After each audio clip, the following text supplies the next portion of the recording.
Destinataire de l'amour de Jésus, celui qui est mort, ressuscité le troisième jour, est assis à la droite de Dieu le Père par l'ascension et qui a déversé sur nous en disant recevez la paix et pas comme le monde vous la donne. Nous vous transmettons cette paix, ce triomphe et cette victoire. À vous, vos enfants, vos entreprises, au nom victorieux et triomphateur de Jésus. Amen. Évangéliste, alléluia, de triomphe et de victoire à toi. Alléluia, docteur. Shalom, Mbolo à tous nos frères dans le sang. Que le Seigneur, dans son amour, connecte à votre vie une bénédiction qui était, n'est-ce pas, attendue depuis des années, depuis des semaines, depuis des jours. Recevez-la maintenant au nom de Jésus-Christ de Nazareth. La voix de l'onction, c'est le thème de notre émission au pied de la croix cette semaine. Luc chapitre 8, les versets 16 et 17. Ainsi parle le ressuscité le troisième jour. Personne, après avoir allumé une lampe, ne la couvre d'un vase ou ne la met sous un lit, mais il la met sur un chandelier afin que ceux qui entrent voient la lumière. Car il n'est rien de caché qui ne doit être découvert, rien de secret qui ne doit être connu et mis au grand jour. Évangéliste, l'apôtre, prophète, eschatologique Jean peut d'entrée de jeu faire retentir sa voix dans son évangile au chapitre 1er. Il dit que la parole était au commencement, la personne de Christ, et il précise qu'elle est la lumière des hommes. À tous ceux qui l'ont reçue, est l'apostrophe, qui ont reçu cette parole, et la réception de cette parole active la lumière. Il dit à ceux-là, elle leur a donné le pouvoir de devenir enfants de Dieu. Et donc ce sont ces fils nés de l'évangile, nés de la lumière, ces hommes lumineux, ce sont ces illuminati, des hommes éclairés, pour ne pas être esclaves des mots, ces hommes éclairés, qui sont ces personnes posées sur le chandelier d'Apocalypse, où Apocalypse nous dit que celui qui détient les 7 chandeliers d'or. Et donc sur ces 7 chandeliers se trouvent les fils nés, nés de l'évangile, nés de la lumière, afin de pouvoir propager cette lumière au monde. Évangéliste. Oui, docteur, d'entrée de jeu, j'aimerais annoncer à quelqu'un. En réalité, aucune personne pendant une coupure ne prend cette lumière et la pose sous la table. Elle ne pourra jamais éclairer le lieu dans lequel vous avez utilisé cette bougie. Et c'est le concept de l'onction. Peu importe l'âge, peu importe la grandeur d'une bougie, dans une salle qui se trouve dans le noir, elle est venue pour éclairer. Et elle éclairera toujours, tant qu'elle est allumée. Le concept de la voix de l'onction est celle qui crie dans un endroit où se trouve l'obscurité, dans un endroit où elle n'est pas comprise. Oh my God!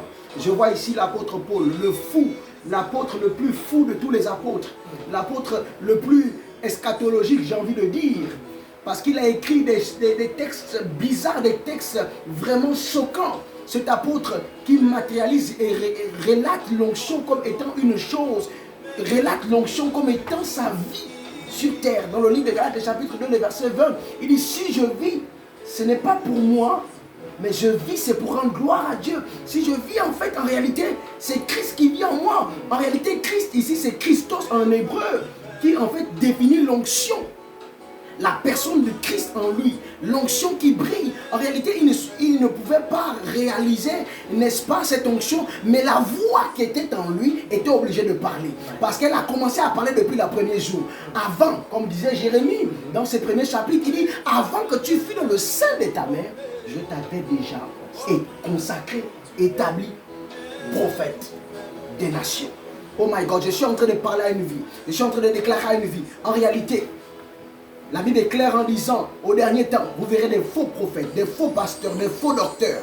Mais la grâce de Dieu fait en sorte que l'esprit de vérité qui rend témoignage fait que la voix de l'onction soit connectée à l'adorateur. Ce qui fait que un véritable adorateur puis reconnaître véritablement quel est son frère qui est lié à lui. Je ne parle pas de l'onction que tu vas prendre sous la corne. Non, non, non. De cette huile-là, non, je ne parle pas de ça, docteur. Je parle de ce que Christ a mis depuis ta création. Comme il a dit dans le livre de Jean 1, le verset 12. Il ne parle pas de ceux qui sont nés de la chair. Il parle de ceux qui sont nés de l'esprit. Oh my God, docteur. En réalité, il y a quelque chose que tu as besoin. Tu as l'onction, mais il te manque quelque chose. C'est la fonction. Or, l'onction est inséparable de la fonction. Mais tu te bats pour avoir l'onction. Or, tu dois avoir la fonction. La fonction a besoin d'une formation. Et c'est la formation après avoir obtenu l'onction que tu dois chercher à acquérir. Oh bien-aimé dans le Seigneur, je t'invite déjà à prendre possession, n'est-ce pas, de la capacité, n'est-ce pas, de ta fonction, afin que ta formation soit de mise. Donc, évangéliste, je dis, nous parlons de la voix de l'onction. Yes. Il y a des voix qui peuvent retentir dans le contexte de l'onction, mais ceux qui sont là, qui n'ont aucun cordon ombilical avec l'onction, de l'hébreu Machia et du grec Christos, tu le disais, qui n'ont aucun cordon avec l'onction, ils ne peuvent écouter cette voix.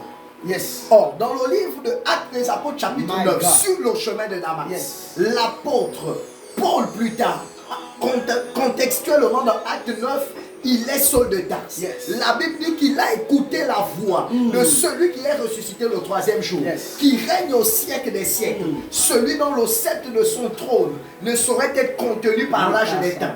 La Bible révèle qu'il a écouté pourquoi me persécutes-tu. Or, ceux qui étaient autour n'ont rien écouté. Il a vu la lumière. Puisque nous parlons de la lumière, il a vu cette lumière qui ne peut être contenue et mise sous le lit, mis caché, non, que le monde même ne peut contenir. Et là, la Bible nous révèle qu'il va tomber de son cheval. Je suis en train de dire à quelqu'un, je ne sais pas sur quel cheval tu étais, mais cette lumière t'apparaît et la voix de l'onction, tu l'écoutes dans ton âme. Oh, Jean chapitre 1, le Baptiste parle.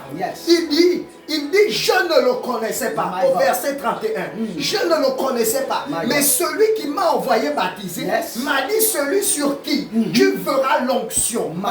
Tu verras le Saint-Esprit descendre et s'arrêter. Non. Le Saint-Esprit, c'est celui-là qui baptise. Et la Bible dit qu'il a entendu la voix dire, celui-ci est mon fils bien-aimé, en qui j'ai mis toute mon affection. La voix de l'onction. Évangéliste, vos mots de fin. Mes mots de fin, je vais retourner sur ce prophète eschatologique qui est, n'est-ce pas, Ésaïe, sur sa vocation dans le livre d'Ésaïe, le chapitre 6, particulièrement les versets 6. Oh, la voix de l'onction. La Bible déclare dans ses versets 10, le chapitre 6, les versets 10, il déclare quelque chose. Il dit, le Seigneur demande qui doit envoyer. Ésaïe se présente, il dit, me voici. Et bien aimé, l'onction, la voix de l'onction ne s'entend pas par tout le monde. Comme disait le docteur tout à l'heure. En réalité, la Bible, dans ses versets suivants, il dit, je te donne maintenant le pouvoir de parler. Dans ce que tu diras, tu fermeras les oreilles. My God, tu boucheras les yeux. My God, je me pose la question, comment, n'est-ce pas, l'onction peut boucher les yeux? Oh my God, il y a quelque chose, quand l'onction parle, les stériles se ferment. Les fils de Baal se taisent. Les fils de la perdition se taisent. Oh my God, les brebis égarées reviennent à lui par la voix de l'onction. Je t'appelle toi brebis égarées, par la voix de l'onction de revenir à Christ. Au nom de Jésus-Christ, sois béni, sois restauré par cette voix de l'onction qui te parle en ce jour. Au nom de Jésus-Christ. Que la paix de Christ soit avec vous. Recevez la voix de l'onction et suivez le bon berger, car le bon berger appelle et les brebis accourent. Soyez bénis. Paix et grâce à vous. Amen.